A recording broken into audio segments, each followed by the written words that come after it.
Привет, Юрис, 2009. Давай-ка еще раз разберем винтовочку нашу и посмотрим, в чем же там будет проблема. Юрис, я его до конца не буду разбирать, а то винтовочка уже нас ругает. Начнет уже ругать нас, винтовка наша.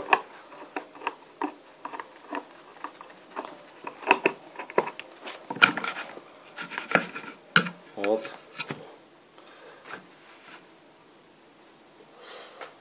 Значит, ты говоришь, что у тебя прокручивается, да, поршень. И, соответственно, будет прокручиваться центр зацеп, который у него, шток. Значит, из поршня выступает шток кругленький, у него зубчик цепляет за шептало. Все понятно. Значит, опять же, я думаю, дружище, ты четкий пацан. Опять же, я думаю, в чем может быть проблема. Опять же, дружище, я думаю, может быть проблема, которую я тебе вчера показал. Вот здесь края. Посмотри, не стерлись ли они. И еще я тебе скажу одно. Вот здесь кожаная деталька. Вот на железяке кожа. Вот. Чтоб у нас рычаг взвода, да. Тяга чтобы не если кожу убрать, тяга повиснет чуть-чуть. Он же не будет так держать, как сейчас. И он может отсюда вылезать уже. Кожа здесь как уплотнение, не уплотнение, запальняет здесь место пустое, так скажем. И трение чтобы не терся металл об металл. И естественно, здесь как назвать эту детальку? Отсюда вылезет и даст поршню, значит, прокрутиться, когда ты его взводишь. Значит, смысл в чем? Не смысл дело, значит, в чем будет у тебя там.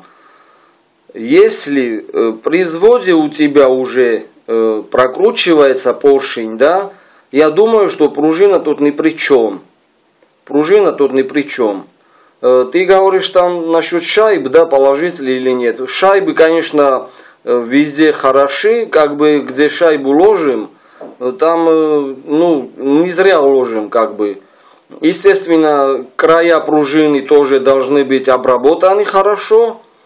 И чтобы при выстреле, да, пружина свободно вертелась по своей оси, так скажем. Что свободно вертелась. А если при взводе у тебя, значит, прокручивает поршень, посмотри, пожалуйста, еще знаешь что? Из поршня выступает центральный зацеп. На зацепе спереди, да, болванка, значит, она сидит в поршне, плотно она должна сидеть. Может она болтается может, сам шток у поршня болтается может, и из-за этого ты думаешь, что он прокручивает, но может она там в поршне не плотно сидит. И потом ты думаешь, что может поршень прокручивает. И еще, я когда-то делал на китайской винтовке поршень новый, я сам сделал его. И вот этот паз, который по длине, да, где вот эта деталька ходит, и еще, я его неровно сделал, болгарочкой сделал, и, там надо, чтобы все,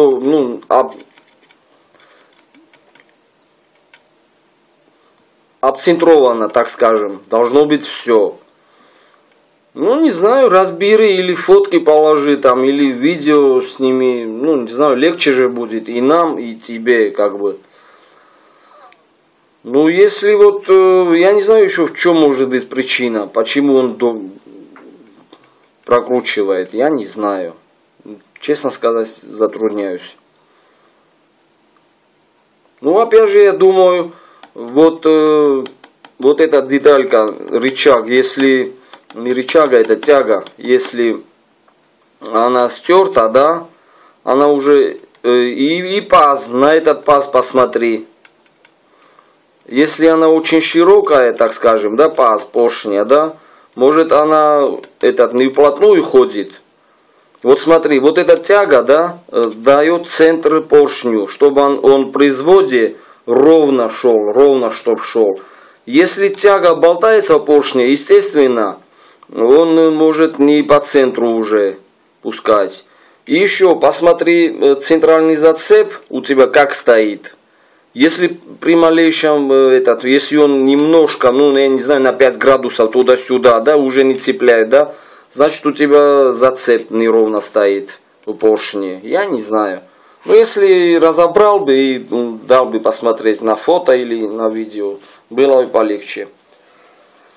Ну, не знаю, что еще здесь может быть причина, почему он у тебя прокручивается, я не знаю. Ну, не могу сказать. Ну, посмотри на все детальки, все ли там. И еще, посмотри, у меня там в теме очень много видео, как я его разгонял туда-сюда. И как я еще шток вообще убирал и на шурупчики потом сажал. Чтобы она у меня тоже не прокручивалась и чтобы держался шток поршни. Посмотришь.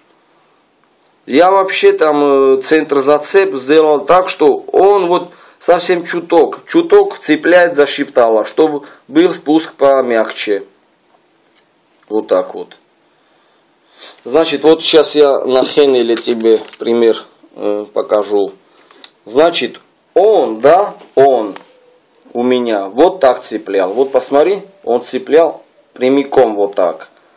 А я его, вот этот шток, повернул, и вот чуток цепляет. Вот так вот, чтобы был этот помягче. Не так я сделал, как он на фабрике был сделан. А вот так вот, чуток он цепляет, и все. Одно касание, короче, и выстрел происходит. Вот и все дела. Посмотри там, я не знаю. Или может, ну, шептало тоже посмотри, ровно у тебя там стоит. Не знаю.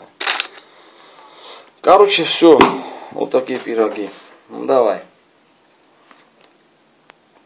А шайбы обязательно положи тоже. Ну, как можно тоненькие и стальные шайбы. Все. Хуже не будет. До свидания.